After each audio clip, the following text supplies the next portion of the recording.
choices and place the children accordingly. This is no longer the case.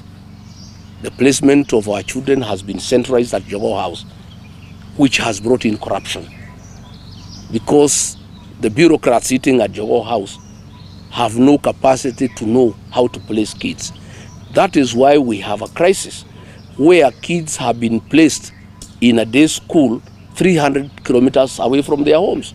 How do people expect these children to go about their lives?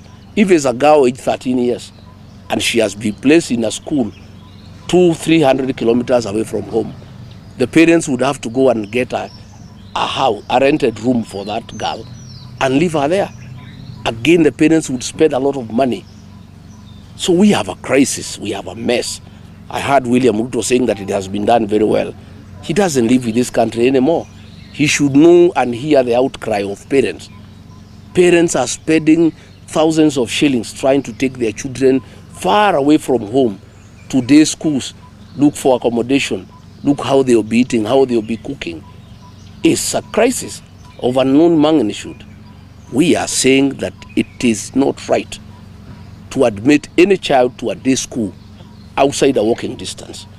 And when the principals were doing it, it was done properly because the principals know the catchment area of the secondary school, and then they will do 3, 4, 5 kilometers only. But we have a situation where kids in Machakos have been admitted in a day school in Kericho. How does that child survive? This is not right. This is unnecessary. And finally, let me say, some people are saying that I shouldn't speak for people of this region. First and foremost, I come from this region. Ordinarily, as a national leader, I should have been speaking on most issues. But why I speak is because all the elected members of parliament and senators from the Mount Kenya region were bought by William Ruto, and they no longer speak for the people. They hear no evil, they see no evil. Therefore, somebody must speak. And I must say, though I was removed from office, I'm an elected leader. I was elected by the people of Kenya. And none of those people who elected me removed me from office. And since there is nobody to speak for these people, somebody must speak for them. So Rigathi Gachagua will continue speaking first and foremost for the people of Kenya. Secondly, he will speak for the people of this region, because the people of this region have been abandoned by their elected representatives on the instructions of William Ruto, and they no longer speak for the people. When we are having this crisis, kids cannot go to school. Kids have been taken to schools far away from home. Kids with very high marks have been taken to schools with no infrastructure at all, despite the fact that their parents contributed money to put up beautiful institutions. Members of parliament, members of senate are quiet. That is not acceptable. I must speak to this issue. That is why, like here in Nyeri, when I came last night, people around Kiganjo, around Kericho, and business people have come to see me because they have information that Kiganjo Police College, that was developed by the colonialists, want to be relocated to Baringo and West Pokot by Murkomen and William Ruto. And that means the people who have been supplying foodstuffs, who have been supplying other essentials to that college, will be rendered out of business. Yet the MPs from this region are quiet. The senator is quiet. Somebody must speak for the people of Nyeri. And that does not make me tribal. I'm just a responsible leader. And I want to say nobody will intimidate Rigathi Gachagua from speaking for people who elected him and who trust him and who depend on him to speak for them. And anytime I speak for the people of this region, I am called a tribalist. Yet when leaders speak on behalf of the people of Western Kenya, nobody calls them tribalists. I have seen the people of Northeastern Kenya. Anytime one of their person is touched, the whole community is up in arms. Nobody calls them tribal. Yet when I speak for 150,000 rice farmers in Moya, I'm called tribal. I want to say that I will not be cowed, I will not be intimidated. Anybody can call me whatever you want to call me. I must continue to speak for the people. And as you know, the slogan of my party is listening to the ground. I only speak for the people because they tell me to speak for them.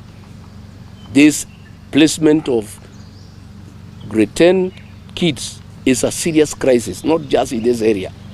You know, people have called me from all over the country, thanking me for raising these issues. And I want to invite a national conversation around the issue of the quota system. Is it necessary anymore? After devolution for 13 years, after money has been allocated for equalization fund, after every constituency is given the same amount of money for CDF, do we still need the quota system? Is it not time that we said all national schools are available to all the children of Kenya on merit? We shouldn't have two standards, one for some areas and another standard for some other areas. Yet those areas that are being given low standards have received billions of Kenya shillings to upgrade institutions. So I want to tell the leaders from northeastern Kenya, please leave East Lee and South Sea and go to northern Kenya and develop institutions. You have serious money. All this money, what are you doing with this money? I've been to Garissa, I've been to Wajir, I've been to Madera, I've been to Marsabit. I don't see schools. I don't see any institutions. Yet, from the books, you have received billions of Kenya shillings. If the people of Wajir, the county government, decided out of the 99 billion they have received, put aside only 9 billion, at 3 billion per school, they would put up 3 great institutions in Wajir of the highest standard possible. Yet they have received 99 billion, there is nothing to show for it. So let the leaders from that area not cry about being profiled. They are not working. They have not spent their resources prudently. They should use the money that have been allocated to them to put up institutions like the rest of the country. And they should not intimidate the rest of us when we say that those institutions developed by our ancestors, by communities, should also benefit the children from those communities alongside other children from the people of Kenya.